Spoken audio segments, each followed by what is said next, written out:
What is equalizing? In this brief video, our goal is to give you a high-level understanding of equalizing. But first, let's look at a congested network. On a congested network, short bursty traffic, represented here by the cars, can get stuck behind long hog-like traffic, the trucks. Cars will be waiting in queue behind the trucks, network hogs, stuck waiting until the trucks start to clear. During periods of congestion, gridlock can occur, as applications and users keep retrying in order to get through. Think about rush hour on a busy road near you. Roads can get so snarled that everything comes to a crawl, or worst case, a halt. This can happen during peak periods on your network too. Now that we have discussed what can happen during times of congestion, let's discuss how equalizing solves this problem. Simply put, equalizing is behavior-based traffic shaping, and it solves network congestion.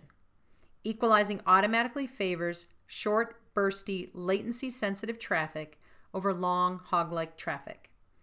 In our traffic example, during periods of network congestion, the truck traffic is slowed down by adding latency, which causes the trucks to back off, as seen here.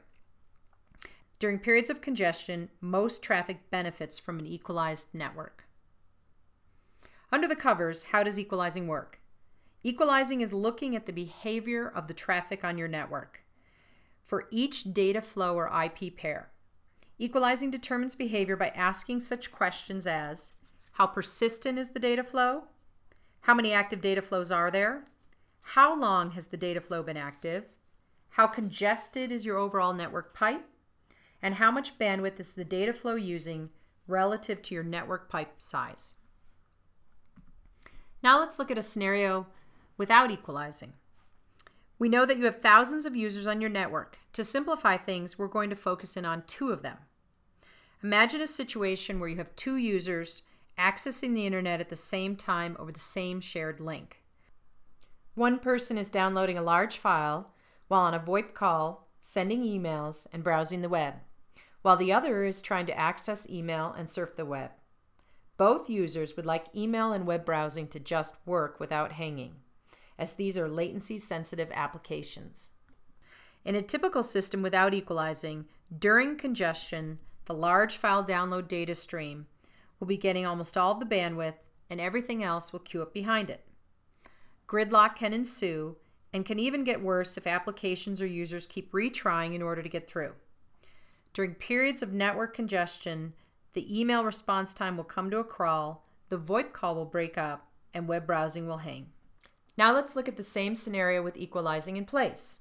In our example, both users would see that their emails are getting through, web browsing is working uninterrupted, and the VoIP call continues without breaking up. The large file download is slowed, applications and users are not retrying, and this prevents gridlock on your network. As equalizing looks at this as 6 separate data flows, and not as 2 sessions, each user gets a better network experience for their latency-sensitive, short bursty traffic. Instead of the entire network coming to a crawl, large hog-like data streams are slowed. Instead of all users complaining and having a bad network experience, everyone is getting a share of the network. Equalizing does not care about traffic types, just behavior, and so it will use all of your network pipe. Again, behavior-based shaping, equalizing, gives priority automatically to short bursty traffic like VoIP, web browsing, and email. You should now have a good high-level understanding of equalizing. If you would like to learn more or get a more comprehensive overview of the NetEqualizer, call or email us.